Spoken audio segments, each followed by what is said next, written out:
안녕하세요. 저는 서울에 살고 있는 40대 여성입니다. 살다 보면 좋은 사람도 많지만 악인도 많다는 걸 너무 많이 느끼게 됩니다. 체감상으론 악인이 좋은 사람보다 2배는 많은 것처럼 느껴져요. 그런 악인들 중 우리들 가까이 있으면서 또 유독 기억나는 사람이 한 명쯤은 있으실 텐데요. 저도 제 남편과 저에게 큰 증오심을 느끼게 해준 악인이 한 명 있었습니다.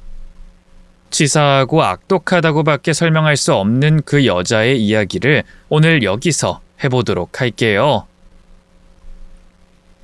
남편과 결혼하며 가정을 꾸린 저는 얼마 뒤 저희를 쏙 빼닮은 예쁜 아이까지 낳으며 엄마로서, 아내로서 평범하고 소박하게 살고 있었습니다.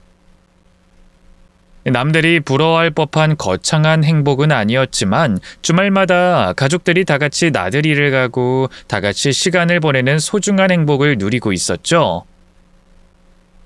그렇게 별탈 없이 잘 지내던 어느 날 남편에게 이상이 생기고 말았습니다. 평소 잔병치레도 잘 없던 남편이 언젠가부터 갑자기 몸 여기저기가 이유 없이 아프다고 하더라고요. 나 요즘 자꾸 몸이 아프네. 아파? 어디가? 어떻게? 글쎄, 그냥 여기저기가 아파. 잠깐 아프다 말기도 하고 신경통같이 찌릿한 느낌도 있고. 그냥 피곤해서 그런 거 아니야? 당신 요즘 회사 일 힘들어? 글쎄, 일이야 늘 비슷하지. 아니면 나이가 들어서 그러나? 많이 아프면 병원 가보던가. 에이, 이런 걸로 병원은 무슨. 그냥 좀 쉬면 괜찮겠지. 처음에는 그냥 나이가 들어가서 피곤해서 그러는가 보다 생각했지만 그 후로도 종종 아프다는 남편을 보며 저는 걱정이 될 수밖에 없었습니다. 그래서 귀찮다는 남편을 끌고 병원으로 찾아갔지만 병원에서는 별 문제가 없다는 말뿐이었어요. 검사를 받아봐도 아무 이상이 없다는데 남편은 왜 자꾸 아프다고 하는지 저는 그게 다 남편의 몸이 허약해진 탓이라 생각했습니다. 남편의 나이도 곧 40을 바라보고 있었으니 그 나이쯤 되면 슬슬 고장나는 곳이 있겠지 싶었던 저는 그동안 아이 때문에 남편에게 소홀했던 것을 반성하며 남편의 건강을 위해 큰맘 먹고 보약까지 지어 먹였어요. 그것 말고도 남성에게 좋다는 영양제며 보양식이며 직접 알아보고 비교하면서 남편을 챙겼죠. 그렇게 저는 한동안 남편에게 신경을 쏟았습니다. 하지만 남편은 그 후로도 계속 통증을 호소했고 언젠가부터는 점점 더 그 통증이 심해지는 듯 보였어요. 처음에는 참을 수 있었는지 병원에 가자고 먼저 말을 꺼내지 않던 남편이 어느 날은 쓰러질 것처럼 크게 고통을 호소하며 먼저 병원을 찾더라고요. 얼른 남편을 데리고 곧바로 병원으로 가봤지만 이번에도 병원에서는 별다른 이상이 없다는 말뿐이었습니다. 분명 남편은 이렇게 아파하는데 몸에 이상이 없다니 뭔가 이상했던 저는 이번엔 그냥 넘어가지 않고 더 큰 병원으로 찾아가 보기로 했죠. 그렇게 통증으로 유명하다는 큰 병원에 가서야 저희는 남편의 병명을 알 수 있었습니다. 남편의 병명은 복합부위 통증 증후군으로 흔히 CRPS라 불리는 희귀병이었습니다. 보통 사람들은 들어본 적도 없는 이 병은 환자에게 엄청난 통증을 일으키지만 원인과 치료법이 없어 고치기 힘든 병이라고 했습니다. 그저 아플 때마다 마약성 진통제에 의존해 버텨야 하고 그나마 방법이라면 스트레스가 원인일 수 있어서 스트레스를 조절하며 최대한으로 몸의 안정을 취해야 하는 것밖에 없었죠. 고치기도 어렵고 견디기도 어려운 병 때문에 남편의 일상생활은 불가능해졌고 그래서 남편은 회사를 그만두게 됐습니다. 그리고 저는 아이를 키우던 주부에서 남편 대신 가장 역할을 하게 됐죠. 아이를 낳으며 경력이 끊겼던 탓에 기존 남편의 벌이에는 한참 못 미쳤지만 오랜만에 사회생활을 시작하게 된 제 입장에서는 일을 할 수 있다는 것만으로도 다행인 일이었어요. 그래도 허리띠 졸라매고 아껴 살면 저희 세 식구 생활하는데 문제가 없겠다 싶어서 다행이었죠. 그렇게 저는 남편 대신 일을 하게 됐고 남편은 집에서 휴식을 취하며 병과 홀로 싸워내고 있었어요. 그러는 사이 남편이 많이 힘들어 보이더라고요. 이유도 모른 채 한순간에 불치병 환자가 되어 투병해야 하는 것만으로도 스트레스일 텐데 아픈 탓에 마음껏 활동도 하지 못하고 가장의 역할도 하지 못하니 스스로 자괴감이 들었던 것 같아요. 누구 하나 그런 남편에게 눈치 주는 사람은 없었지만 남편 스스로 힘들어했던 거죠. 그런 남편이 안타까웠던 저는 옆에서 남편을 돌보고 응원하며 남편에게 계속 희망을 주려 노력했습니다. 여보, 너무 힘들어하지 마. 지금은 몸이 아파서 잠시 쉬어가지만 나중에 다시 달릴 수도 있는 거잖아. 당신 그동안 우리 가족을 위해서 얼마나 열심히 살았어. 가장으로서, 남편으로서, 또 아빠로서. 당신 충분히 잘해줬고 많이 희생했잖아. 그러니까 이제 좀 쉬어도 돼. 그래도 언제까지 이러고 있을 순 없는 건데. 이러다 평생 골방에만 박혀 있어야 할까봐 너무 두려워. 그게 무슨 소리야. 선생님도 희망이 있다고 하셨잖아. 치료 열심히 받고 스트레스 안 받고 회복하면서 통증 조절이 어느 정도 되면 사회생활도 충분히 할 수 있다고 하셨잖아. 당신은 이제 막 치료 시작했는데 벌써부터 포기하려고? 당신 분명 다 나을 수 있어.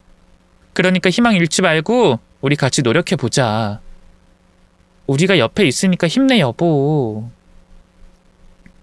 저는 남편에게 계속 희망을 되내며 힘들어하는 남편을 독려했습니다. 그러자 남편도 희망을 품으며 열심히 치료를 받고 휴식에 전념했고 1년이 지나면서부터는 점점 상태가 좋아져 가더라고요. 이제는 일상생활도 충분히 가능하고 통증도 전보다는 견딜 수 있는 정도라고 했어요. 그러자 몸이 좋아진 남편은 그때부터 다시 구직 활동을 하려고 했습니다. 이미 집에만 있던 지난 1년이 너무 길고 답답했던 탓이었죠. 그러나 남편의 간절한 바람과 달리 남편의 구직 활동은 쉽지 않았어요. 남편의 병 때문인지 선뜻 저희 남편을 불러주는 곳이 없더라고요. 그러자 남편은 또 한 번 좌절하며 힘든 시기를 겪어야만 했습니다. 그런데 그때 제게 도움의 손길이 다가왔습니다.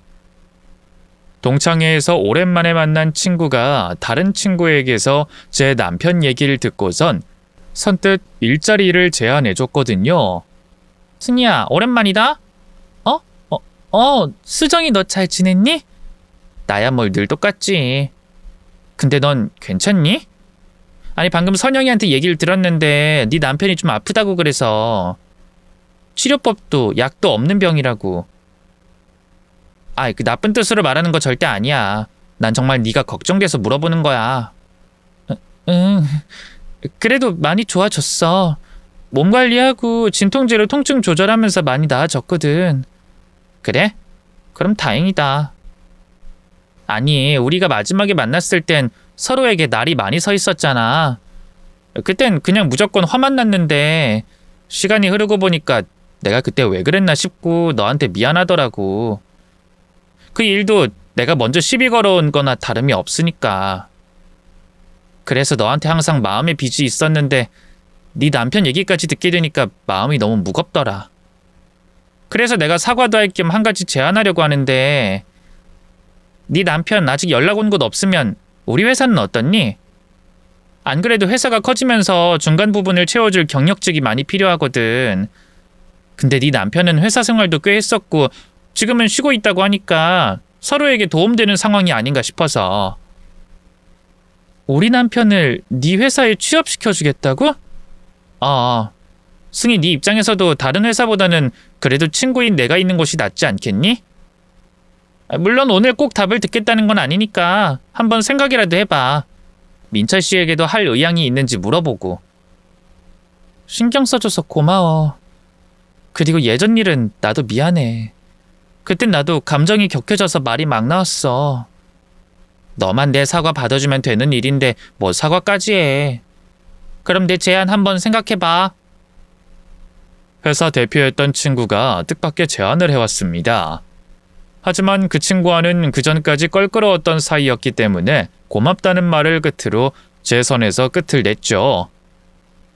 그리고 그날의 제안을 잊고 평범한 일상을 보냈어요. 남편의 취업 소식을 기다리면서 말이죠. 하지만 목 빠지게 기다리던 남편의 취업 소식은 이번에도 들려오지 않았습니다. 아무래도 건강 상태 때문으로 보였어요. 회사 측 입장에선 몸이 건강한 직원을 뽑는 게 당연한 일이었고 우리 부부도 그러한 선택을 이해하지 못했던 건 아니었습니다만 기분이 다운되는 건 어쩔 수 없었어요. 특히 계속된 구직 실패에 남편은 눈에 띄게 의기소침해졌고 가장으로서 가족으로서 제 역할을 하지 못한다는데 자존감이 많이 떨어진 상태였습니다. 저는 남편에게 좋은 기회가 올 거라고 또 어쩔 수 없는 상황이지 않냐고 등을 두들겨 줬지만 남편에게 큰 도움은 되지 않았죠. 그렇게 남편이 크게 흔들리고 있던 도중 동창회에서 제 남편의 일자리를 제안했던 수정이에게 연락이 왔습니다.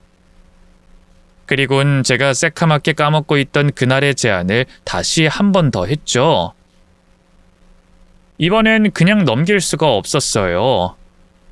남편의 자존감이 바닥으로 떨어지기 전에 도움되는 일이라면 가릴 게 없었습니다.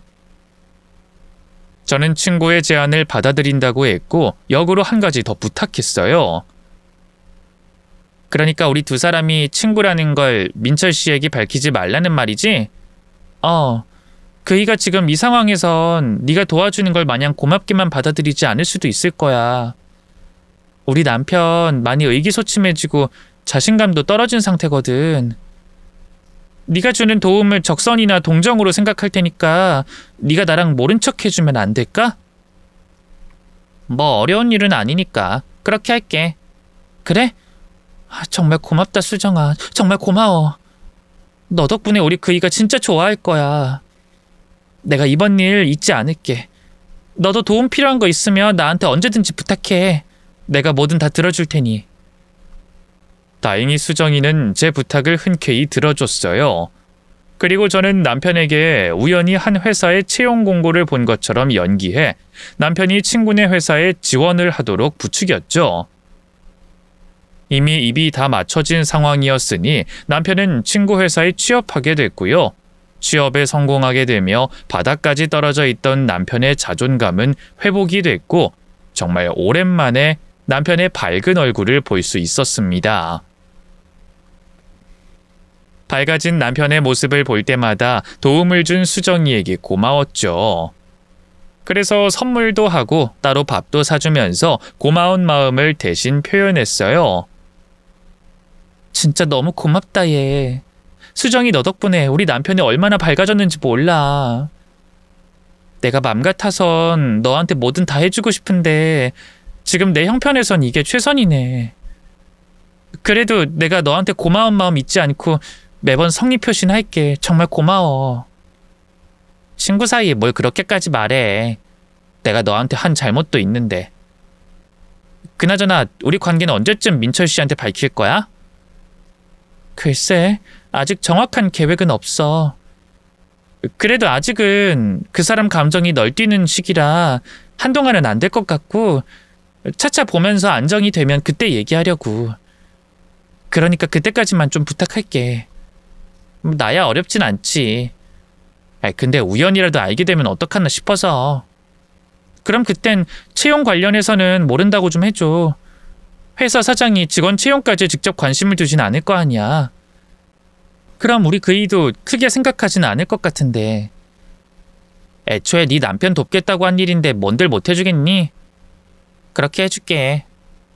그리고 그거 말고도 내 도움 필요하면 언제든지 말해.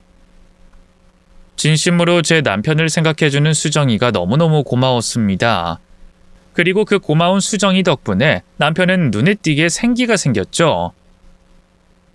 회사 생활도 잘 적응하는 듯 보였고 병원 치료도 계속해서 잘 받으며 통증 관리도 잘 돼갔어요.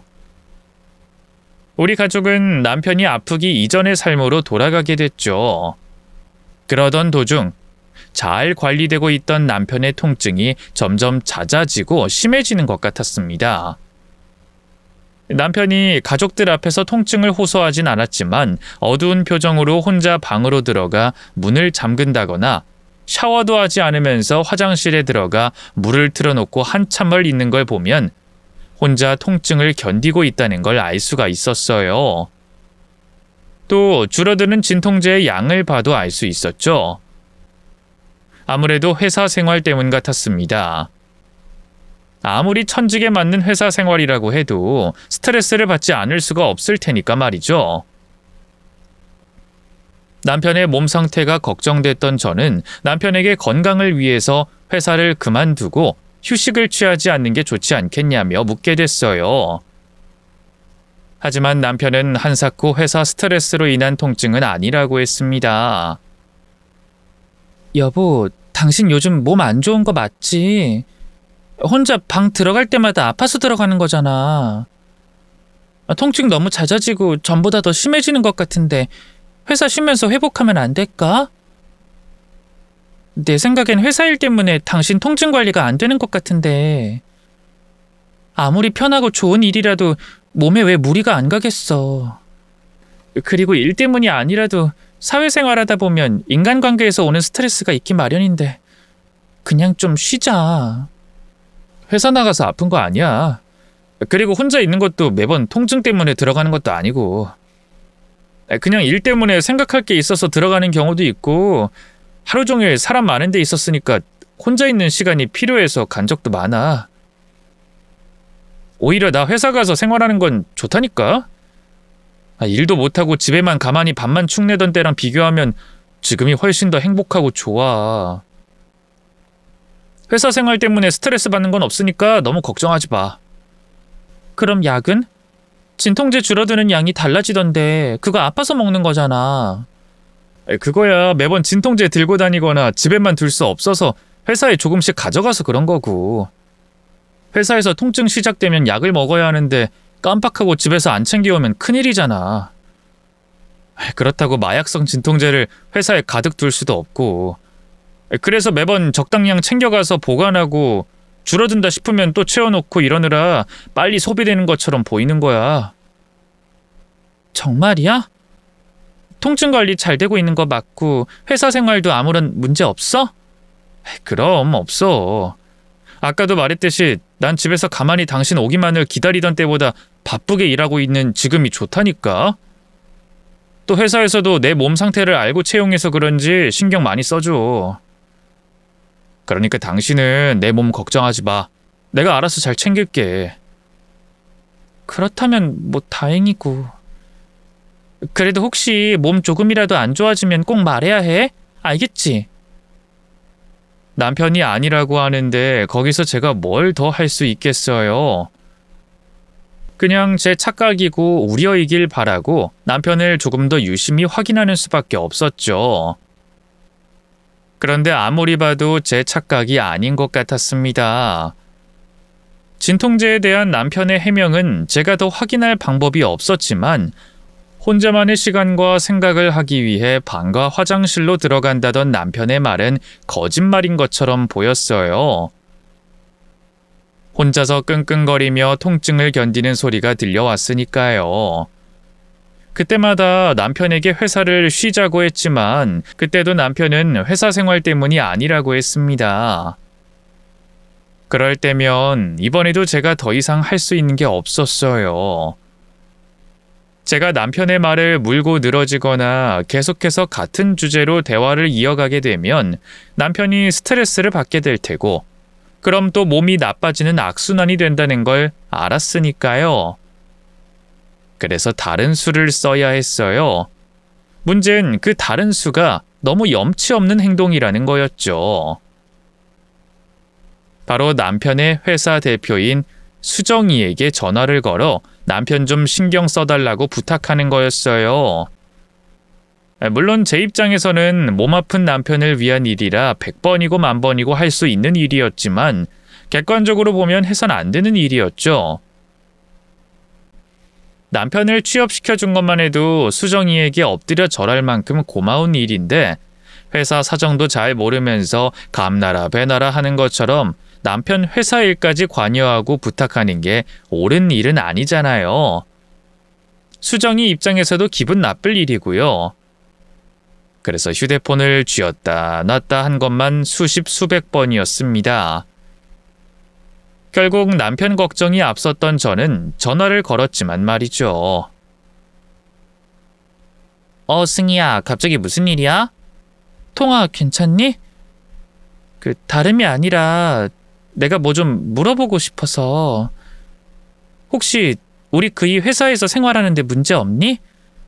적응을 잘 못한다거나 힘들어하는 모습이 자주 보인다거나. 민철 씨? 아니, 팀원들과도 잘 지내던데. 나도 자주 들여다본다고는 말 못하겠는데 그래도 가끔 직접 확인도 하고 다른 회사 사람들한테 슬쩍 물어보기도 하거든? 근데 잘 지내는 것 같아. 회사에서 마주치면 항상 웃고 있는 얼굴이기도 하고. 왜? 민철 씨가 회사 생활이 힘들다고 하든? 혹시 내가 모르는 문제가 있나? 아니, 그이도 회사 생활은 좋다고 하는데 내가 신경이 쓰여서. 저 수정아, 내가 이런 부탁까지 하면 너무 염치 없는 거 아는데 그이가 너무 걱정돼서 네가 좀 이해해줘라. 요즘 그이가 통증이 잦아지고 더 아파하는 것 같아.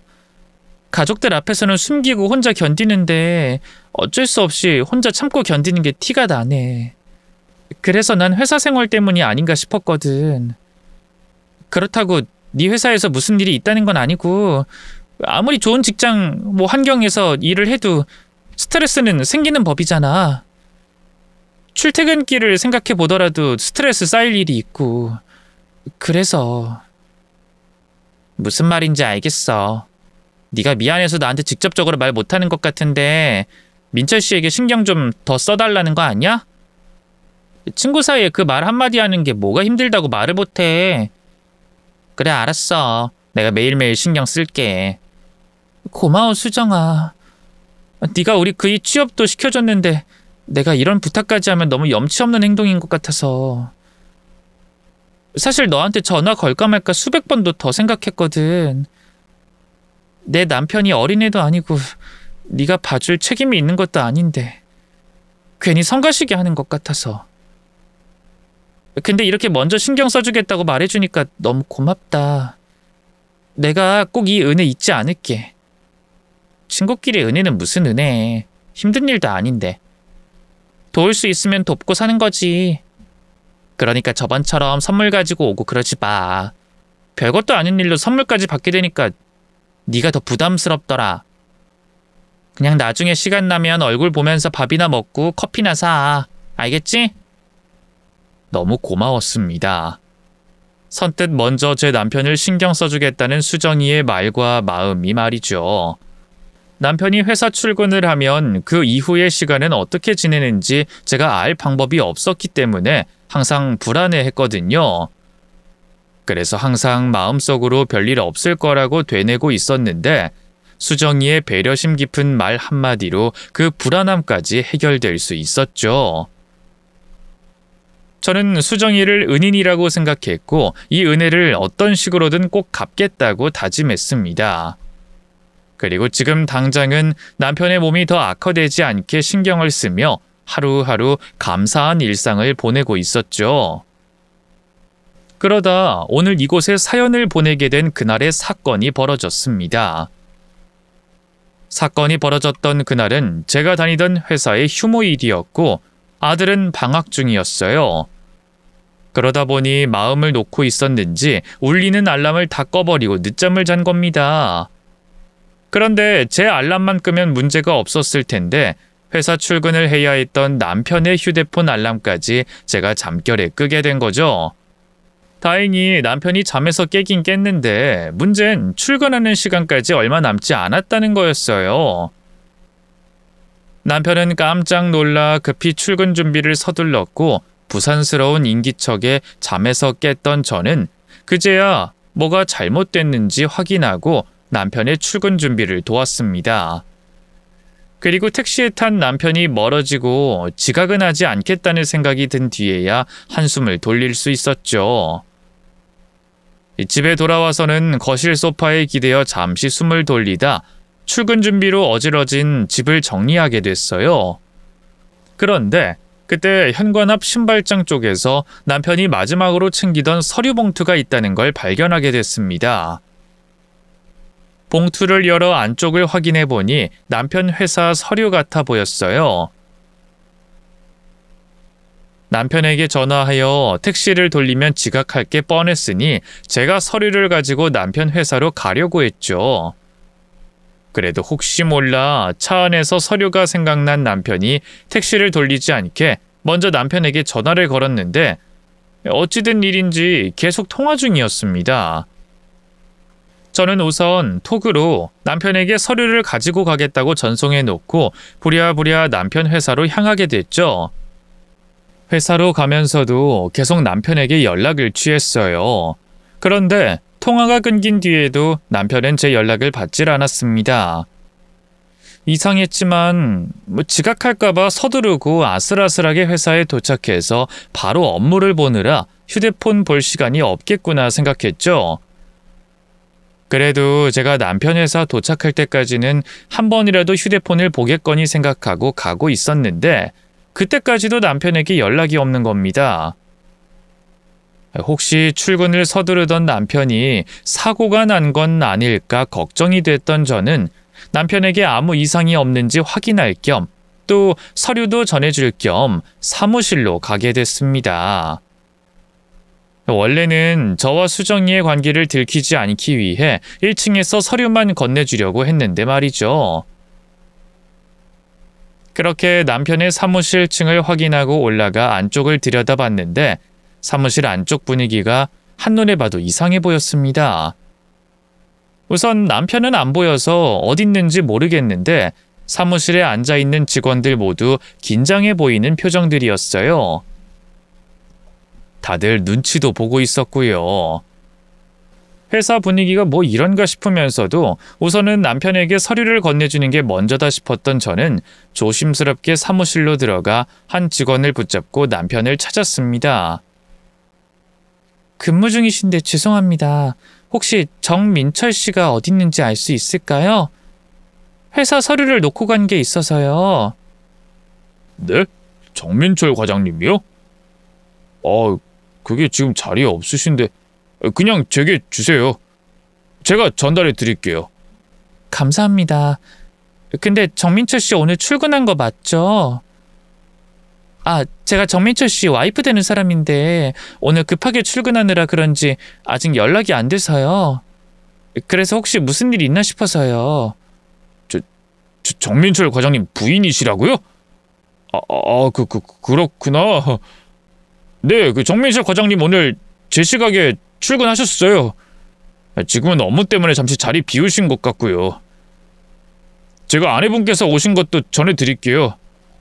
아니에요. 이것만 전달해 주시면 돼요. 정말 감사합니다. 그럼 전 이만 가보겠습니다. 수고하세요. 대화상으로는 별 문제가 없어 보였지만 저와 대화하는 직원의 태도가 좀 이상했습니다. 대화하는 동안 계속해서 사무실 옆쪽을 흘낏흘낏 쳐다보며 눈치를 봤고 제가 정민철 과장의 아내라고 밝히자 엄청나게 놀란 얼굴이었어요. 마치 제게 무슨 잘못이라도 저지른 사람처럼 어쩔 줄 몰라 했죠.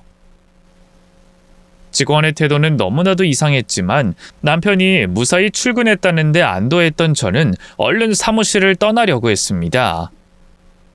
그렇게 제 임무를 완수하고 서둘러 사무실을 떠나려고 했는데 나가는 도중 자연스럽게 고개가 왼쪽으로 돌아갔어요. 사무실에 들어올 때부터 들리던 고성 때문에 말이죠. 처음엔 직원 중 누군가가 사고를 치고 그 일로 화가 난 상사가 소리를 지르는구나 싶었습니다. 그렇게 생각하더라도 좀 이상하긴 했어요. 아무리 화가 난다고 해도 요즘 시대에 그것도 직장에서 들을 수 있는 말은 아니었거든요. 말끝마다 욕이 꼭 따라붙었고 사람 인격을 짓밟는 고성이 계속됐습니다. 저 고성 때문에 저와 대화한 직원이나 사무실의 다른 직원들이나 긴장하고 눈치를 보고 있다는 걸 알게 됐죠. 그래서 도대체 무슨 일이길래 저렇게까지 하나 싶어 잠깐 고개 돌아갔던 건데 저와는 관계가 있는 일이 아니니 바로 나가려던 발걸음을 떼려고 했어요. 그런데 고개를 또다시 돌릴 수밖에 없었습니다. 잠깐 돌려서 본 광경에서 아주 익숙한 사람의 실루엣이 보였거든요. 바로 연락이 되지 않던 제 남편이 말입니다. 그제야 전 고성을 지르고 있는 사람에게 눈이 갔어요. 그리고 알게 됐죠. 제 남편에게 인격 모욕을 하는 사람이 믿었던 제 친구 수정이라는 걸요.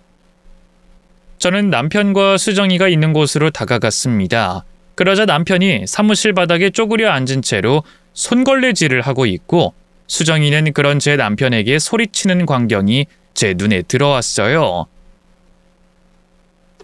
정민철 씨는 회사에서 무슨 일을 한다고, 뭐가 얼마나 대단한 일을 하고 있길래 아슬아슬하게 회사에 도착합니까? 네? 말을 해보라니까 왜 아까부터 대답을 못해요? 죄송합니다. 제가 늦잠을 자서 앞으로 이런 일 없도록 하겠습니다. 아니 진짜 누구 똥개훈련 시키나? 그러니까 왜 늦었냐고? 정민철 씨가 회사에서 무슨 일을 한다고 피곤해서 늦잠을 잤냐고? 내가 나 출근하기 전까지 먼지 하나 없게 청소해 놓으라고 했어요? 안 했어요? 내가 뭐 엄청난 프로젝트를 하라는 것도 아니고 그렇다고 어려운 일을 시킨 것도 아닌데 이거 하나 못해요? 일찍 와서 내 방 청소하는 것도 못하냐고? 말해봐요. 그게 어려워요? 내 방 청소하는 게 어렵냐고? 아닙니다. 안 어렵습니다. 정말 죄송합니다. 제가 다시는 이런 일 없도록 하겠습니다. 다시는? 마치 기회가 또 있다는 것처럼 말을 하네. 난 당신 때문에 오늘 하루를 망쳐버려서 손해가 막심하다고 느끼는데 당신은 죄송합니다 5글자로 모든 걸 퉁치려 한다고. 지금 당신 때문에 내 루틴 다 끊긴 거 안 보여? 커피 한 잔 먹으면서 업무 보고 있을 시간에 당신 가지고 시간 잡아먹고 있고 커피는 쏟아서 카펫이랑 내 바지에 묻었는데 이게 죄송합니다 5글자로 넘어갈 일로 보이냐고? 정말 죄송합니다. 이번 한 번만 용서해 주시면 앞으로 이런 일 없도록 조심하겠습니다. 노력하겠습니다. 제발 화 푸십시오. 몸이 병신이면 일할 의지라도 있어야지. 회사 들어온 지 몇 달이나 됐다고 게으름을 피워? 저기 정민철 씨, 그쪽 나 아니면 불러줄 곳 없다는 거 알죠? 나보다 당신이 더 잘 알고 있을 거 아니야. 꾀병 부리고 난리치는 직원 받아줄 곳 없다는 거. 그럼 열심히 좀 합시다. 나한테 고마워도 좀 하고. 내가 무슨 절을 하라고 했어. 하루에 몇 번 찬양을 하라고 했어. 그냥 내가 시키는 심부름 잘하고 청소 잘하고 내 욕받이 나면 될 것을 그거 하나 똑바로 못해서 아침부터 이 난리를 만드나? 이제 정신 차립시다. 아니면 나 진짜 당신 잘라? 네, 알겠습니다. 앞으로 실수 없이 잘하겠습니다. 알았으니까 얼른 닦기나 해요. 대충 닦는 신용만 하지 말고 빡빡 닦으라고. 잘리기 싫으면 빡빡 제대로 닦으라고. 제가 보고 있는 두 사람이 제 남편이 맞고 수정이가 맞는지 몇 번이고 확인하게 됐어요. 도저히 믿기지 않아서 말이죠. 회사에 아무 일이 없다던 남편이었고 제 남편에게 먼저 일자리를 제안해주고 제가 말을 꺼내기 전에 신경 써주겠다고 한 수정이었는데 제가 보고 있는 광경은 그와는 거리가 먼 모습이었으니까요. 그런데 지금 제가 나서야 하나 마나 고민이 됐습니다.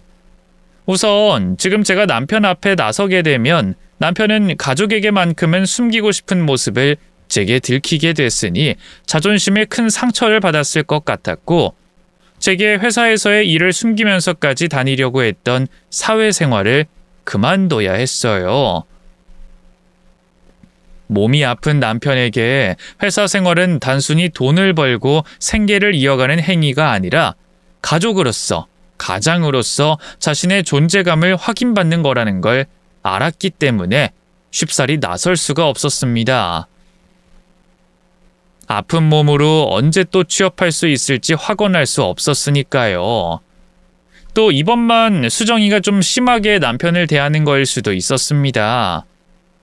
만약 이번 딱 한 번뿐이었다면 제가 나설 게 아니라 남편이 선택을 하도록 상황을 놔두는 게 낫겠다 싶었죠. 그런데 옆에서 들려오는 직원들의 속삭임으로 이건 참고 말고 일이 아니라는 걸 알게 됐어요. 이전에도 여러 번 같은 상황이 반복됐었다고 했거든요. 이제야 좀 끝나나 보다. 그래도 오늘은 금방 끝났네. 솔직히 억지로 꼬투리 잡은 건데 더 끌 수가 있나. 지각한 것도 아니고 자기 출근할 때 방에서 나왔다고 꼬투리 잡은 거잖아. 커피도 지가 다른 직원들한테 인사하다 쏟은 거고. 언제는 진짜 실수해서 지랄했어? 그냥 화풀이 하고 싶으니까 억지로 꼬투리 잡았지. 근데 정 과장, 저 사람도 징하다. 지금 업무 배제당하고 화풀이 당하고 있는 게 몇 주째야. 그럼 둘이 받거나 진작에 사표 써야 하는 거 아니야? 아무리 몸이 아픈 사람이라고 해도 저걸 참아? 저 사람도 저 사람 나름의 사정이 있겠지. 근데 나 같아도 앞뒤 안 보고 들이받긴 할 것 같아. 다른 사람들 똑같이 당하면 사장이 미친년이구나 생각하겠는데 맨날 자기만 괴롭히잖아. 근데 저게 참아진다고 참아지는 건지 아니면 정말 사정이 있는 건지. 어쨌든 안 됐어. 앉아있는 직원들 둘이 하는 대화를 들어보니 이런 일이 오늘 한 번만 있었던 건 아닌 게 분명했습니다. 그리고 매번 인격 모독을 당하는 것 같았죠. 그 얘기를 듣곤 사무실을 나갈 수밖에 없겠더라고요. 아니, 그년을 가만둘 수가 없었습니다. 쥐새끼 같은 이수정 그년을 부숴버리고 싶었어요. 아니, 부셔버리려고 그년에게 다가갔습니다. 그러자 수정이 그녀는 귀신을 본 것 마냥 저를 보고 벌벌 떨었어요. 그러든 말든 저는 곧장 이수정 그년의 머리채를 잡고 모가지를 옆으로 꺾어버렸죠. 승희야, 네가 어떻게 여기... 야! 잠깐만. 너 왜 그래? 갑자기 찾아와서 왜 내 머리채를 잡아? 왜 그래? 너 지금 그런 말이 나와? 네가 우리 남편에게 어떻게 하는지 다 봤는데 그런 말이 나오냐고? 야, 우리 남편이 네 욕바지야? 친구 남편은 떠나서 네 회사 직원이라고 해도 이렇게도 돼? 되는 거냐고? 이게 진짜 미쳤나? 야, 너 내 남편한테 당장 사과해. 무릎 꿇고 사과하라고! 예, 승희야. 그게 아니라 오늘은 네 남편이 약속을 안 지켜서 그랬던 거야. 그리고 내가 원래 화가 나면 다른 직원들한테도 말을 막 하고 그래. 또 나도 화를 낼 땐 정신이 없어서 무슨 말을 뱉고 행동했는지 기억이 안 나. 그래서 말인데 내가 민철 씨에게 너무 심하게 했다면 사과할게. 그러니까 이건 놓고 하자. 응? 이거 아주 도라이년이었네? 야, 그게 지금 말이 된다고 생각해? 내 남편이든 남의 집 남편이든 그렇게 하면 되냐고? 너 우리 남편이 딴 직장 못 가는 거 알고 더 괴롭힌 거 맞지? 그리고 너 그때 일을 아직 네가 믿고 싶은 대로 믿고 있어서 이러는 거고. 그거 아니면 네가 왜 내 남편만 괴롭히는 건데? 다른 사람들 얘기 들어보니까 너 내 남편만 괴롭힌다며? 야, 승희야, 너 날 뭘로 보는 거야? 나 네 남편 사정 듣고 딱하다고 생각해서 먼저 일자리 제하는 사람이야. 그리고 네가 남편 걱정하는 것 같아서 신경 써주겠다고 한 사람이고. 너 주위에 나만큼 너 신경 써준 사람 있어? 도와준 사람 있냐고. 그리고 내가 동창회 때도 말했지. 그날 일 다 잊었다고. 내가 오해한 것 같다고. 웃기고 있네. 나도 방금 전까지 네가 왜 내 남편을 괴롭히는지 몰랐거든? 이해도 안 되고. 네 말대로 굳이 네가 선의를 베푸는 척 귀찮은 행동까지 하면서 사람 괴롭히는데 목을 맬 이유가 없잖아. 근데 그 일을 생각하니까 딱 들어맞는다. 내 남편 괴롭히는 이유가 돼. 너 내가 아직도 네 남편에게 너 바람 피우는 거 말했다고 생각하는 거지? 맞지? 너 그때도 내가 아니라고 하는데 사람 지독히 괴롭히면서 아예 네 마음대로 확신했잖아. 내가 네 남편에게 다 말했다고. 야, 아니라니까? 그리고 여기 회사야. 그 얘기를 왜 여기서 해? 야, 이거 빨리 놔. 안 놔? 경찰 부르기 전에. 아니, 누가 싸움 났다고 경찰 부르면 어떡하니? 그러니까 머리 좀 놔줘라. 응? 수정이가 개인적으로 친분도 없는 제 남편을 괴롭히는 이유는 딱 하나밖에 없었어요. 수정이가 불륜을 저지르는 걸 제가 목격하게 된 일밖에 없었죠. 몇 년 전 저는 혼자서 산책을 하다가 수정이가 웬 젊은 남자에게 안겨 모텔에서 나오는 모습을 보게 됐습니다. 그리고 그 남자를 그날 말고도 조카 동생이라며 다른 자리에서 종종 만난 적이 있었죠. 그러다 보니 한눈에 두 사람의 관계가 불륜이라는 걸 알 수 있었어요. 굳이 두 사람의 사이를 알 필요가 없었던 저는 황급히 자리를 피하려고 했지만 수정이 역시 저를 보게 되며 붙잡히고 말았습니다. 절 붙잡은 수정이는 제게 부탁을 했어요. 그날 본 모습을 잊어달라고, 아무에게도 말하지 말라고 말이에요. 승희야, 제발 오늘 본 일 아무한테도 말하지 말아줘. 나 바람핀 거 들키면 우리 남편에게도 죽고 우리 부모님께도 죽어. 나 아까도 그냥 못 본 척 지나가려고 했던 거야. 다른 사람한테 말할 생각도 없었고. 근데 수정아, 너 오늘 나한테 들킨 걸 끝으로 저 사람이랑 만나지 마. 내가 호승 씨를 모르면 아무 말 안 하겠는데 호승 씨 너한테 진짜 잘하는 사람이잖아. 그리고 재우도 있는 네가 이러면 안 되지. 물론 부부 사이 보이는 게 다가 아니라는 걸 알지만 호승 씨랑 문제가 있으면 이혼하고 만나. 이건 정말 아니야. 어떤 변명으로도 떳떳하지 못한 일이라니까? 그래도 그땐 수정이와 제법 친한 사이라고 생각했기 때문에 수정이에게 불륜을 당장 그만두라는 충고를 해줬습니다. 그리고 수정이와 약속한 것처럼 그날의 일을 비밀로 붙이게 됐죠. 그런데 어찌된 일인지 수정이 남편이 수정이가 바람을 피우고 있다는 걸 알게 됐어요. 다행히 수정이 남편이 용서하고 수정이가 불륜 관계인 남자와 헤어지는 걸 끝으로 두 사람의 일은 해결됐지만 괜한 불똥이 제게 튀었습니다. 수정이는 자기 남편에게 자신이 바람 피우고 있다는 걸 알린 사람이 저라고 생각했거든요. 너무 억울한 일이라 제 휴대폰 기록까지 싹 다 뽑아서 보여줬지만 수정이는 저에 대한 의심을 거두지 않았습니다. 제가 자기 남편에게 불륜 관계를 투고한 사람이라고 확신하고 있었죠. 그래서 바람을 피우다 걸린 사람은 자신인데도 불구하고 주변 사람들에게 저를 욕하고 다녔어요. 또 제 입에서 인정하는 말이 나올 때까지 사람을 지독하게 괴롭혔죠. 결국 저도 폭발을 하게 됐고 저와 수정이 사이에 못할 말들이 오가게 됐습니다. 수정이만 사람들 앞에서 망신을 당하게 됐죠. 그런데 못할 말이 오가봐야 남편, 자식 두고 바람 피운 년보다 심한 말이 뭐가 있겠어요. 수정이만 사람들 앞에서 망신을 당하게 됐죠. 그게 저와 수정이가 크게 틀어진 일이었어요. 동창회에서 만나기 전까지는 서로 어쩌다가도 마주치지 않으려고 노력했고요. 그 이유 말고는 저와 수정이 사이에 이렇다 할 일이 없었습니다. 물론 최근에 다른 일이 하나 생기긴 했지만 그건 수정이가 제 남편을 괴롭히는 이유가 아니라 제게 머리채를 잡히고 있음에도 제게 화를 내지 못하고 어떻게든 대화로 풀어보려고 한 이유였죠. 제가 수정이의 비밀을 알고 있었거든요. 아직도 불륜관계를 이어가고 있다는 수정이 비밀을 말이죠. 수정이가 헤어진 줄로만 알았던 그 남자와 바람을 피우고 있다는 것도 아주 우연히 알게 됐습니다. 그때는 동창회에서 수정이를 만나기 전이라 서로 연락을 끊었던 때였어요. 저는 회사를 다니기 전 아르바이트를 하러 가는 길이었는데 그때도 또 우연히 스킨십을 하고 있는 수정이와 그 남자를 보게 된 겁니다.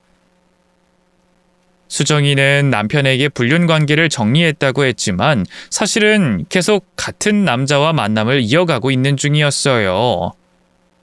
그런데 그때는 서로 보고 싶지 않았던 사이라 눈길도 피하고 상관할 바 아니라고 생각하며 지나쳤던 거죠. 물론 그날 일을 저나 수정이나 화해를 한 이후에도 따로 꺼내진 않았습니다. 저야 원래도 얘기할 생각이 없었던 사람이었는데 수정이가 제 남편을 도와주고 있었으니 아예 머릿속에서 지우려고 했었죠. 또 제가 얘기한다고 헤어질 애도 아니었잖아요. 괜히 기억난 척을 했다가는 또 괜한 오해만 사지 그랬는데 인연이 제 남편을 괴롭힌 겁니다. 그것도 제가 하지 않은 일을 확신해서 또 캥기는 일이 있으면서 말이죠. 아니라고? 아니긴 뭐가 아니야. 그거 말고 네가 내 남편 건드릴 일이 뭐가 있어. 오히려 몸사려야 하는 판에. 아니면 먼저 지랄 연병 떠는 거야? 네 남편과 이혼하게 되면 어차피 나한테 할 거 내 남편한테 하는 거냐고? 무슨 소리라는 거야, 승희야. 우리 그만하자. 내가 민철 씨에게 사과할게. 그러니까 그만 좀 놔줘. 야, 다 끝났어. 너 바람 피우고 있는 거. 내 남편 도와주고 있고 어차피 정신 못 차릴 연이니까 끝까지 말 안 하려고 했는데 내 남편이 이런 일까지 당했는데 네가 사과하는 것만으로는 못 끝내지. 호승 씨 여기로 부르자.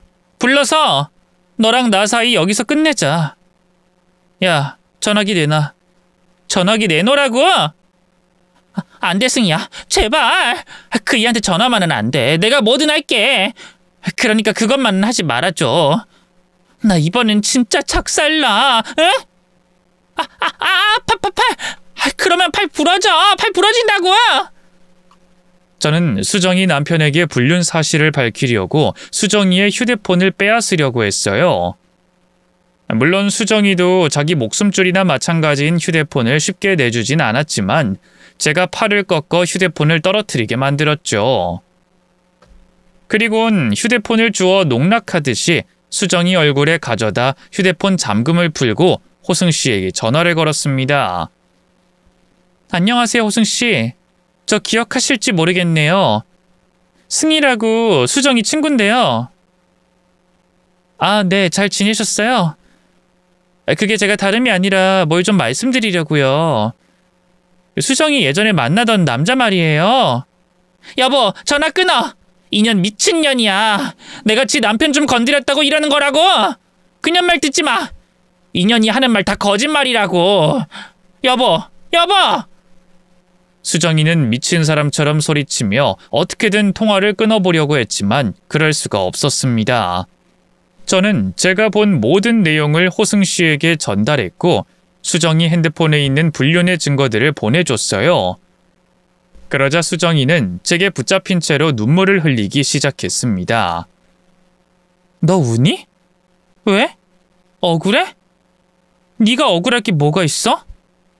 바람도 네가 피우고 가만히 있는 우리 남편 괴롭힌 것도 넌데 너 설마 아직도 내가 네 남편한테 너 바람 피운 거 말했다고 생각해서 억울해하는 거면 이혼하면서 한번 물어봐라. 네 남편 입에서 내 이름 석자 나오는지 물어보라고. 그리고 이걸로 끝일 거라고 생각하지 마. 네가 내 남편 괴롭힌 거 나 노동청에 신고할 거니까. 또 이제부턴 내가 너 본격적으로 씹고 다닐 거야. 너 알고 있는 친구들한테, 사람들한테 내가 보고 겪은 일은 다 말하고 다니면서 너 절대 얼굴 못 들고 다니게 할 거라고. 못된 년. 이번 기회에 아주 지옥으로 떨어져 버려라. 자, 네 머리통 이제 놔줄 테니까 너 하고 싶은 대로 해. 그 자리에서 봐야 하는 볼장은 다 봤다고 생각한 저는 수정이의 머리채를 놔줬고 남편의 손을 잡고 회사 사무실을 나왔습니다. 남편은 그때까지도 많이 놀란 얼굴을 하고 있었어요.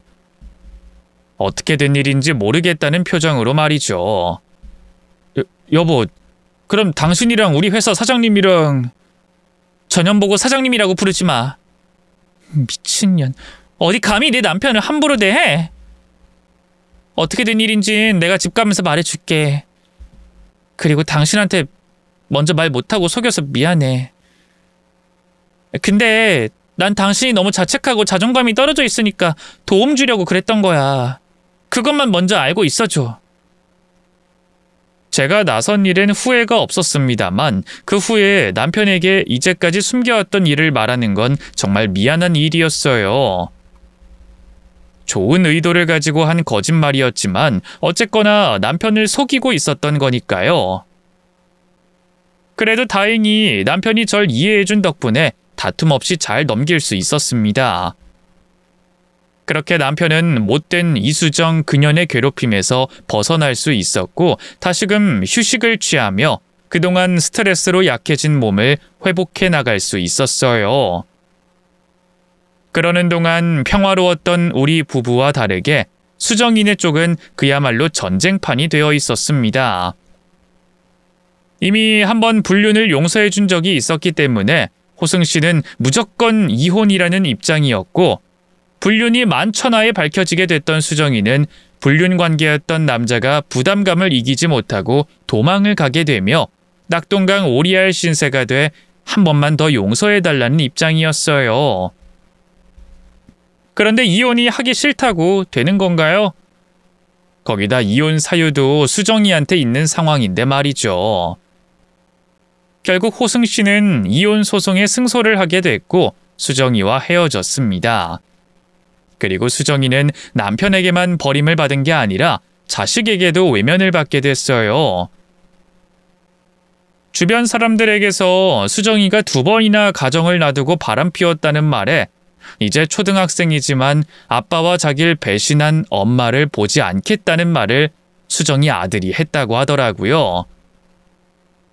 거기다 이혼하면서 가지고 있던 재산의 절반까지 떼주고 양육비까지 부담하게 됐으니 수정이 입장에서는 제 남편을 건드렸다가 인생이 아주 폭삭 망하게 된 거였습니다. 가족과 주변 사람들도 잃고 사회적 평탄도 떨어지고 경제적인 부분에서도 타격이 있었으니까요. 그렇게 차례차례 무너지는 수정이를 지켜보는 저로서는 아주 쌤통이었죠.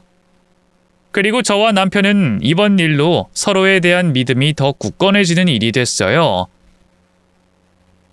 전 다시 한번 남편의 강한 책임감과 가장으로서의 의지를 알게 되는 일이 됐고 남편은 제가 뒤에서 물심양면으로 도우려고 한다는 걸, 또 우리 가족을 건들면 물불 가리지 않고 나서는 사람이라는 걸 알았다고 하거든요. 덕분에 더 힘든 상황이 우리 부부에게, 가족에게 닥쳐도 이겨낼 수 있다는 걸 확인한 경험이 됐습니다. 지금 남편은 건강을 잘 회복하고 적당한 관리와 통증 조절을 받으며 회사에 다니고 있어요. 이번 회사는 누구의 도움도 없이 오로지 남편의 하고자 하는 의지로 취업한 곳이라 저원과 같은 일은 없네요. 회사 생활도 잘하고 있고요. 치료제가 개발되어 남편의 고통을 끝내게 되는 날이 온다면 좋겠지만 만약 그렇게 되지 않는다면 우리 가족 딱 지금처럼만 지냈으면 좋겠습니다. 그만큼 지금 이 순간이 많이 행복하네요. 마지막으로 여러분께서는 가족에게 힘든 상황을 숨기지 마세요. 또 저처럼 가족이 당한 일에 분노를 참지 마세요. 선을 넘는 불상사는 없어야 하겠지만 그게 아니라면 내 가족은 내가 지켜야 한다고 생각합니다. 그리고 그렇게 내 가족을 지키다 보면 어느 가족보다 끈끈한 사이인 가족과 행복한 시간을 보낼 수 있을 거라고 생각드네요. 그럼 저는 여기서 글을 마치겠습니다. 사연 읽어주셔서 감사합니다.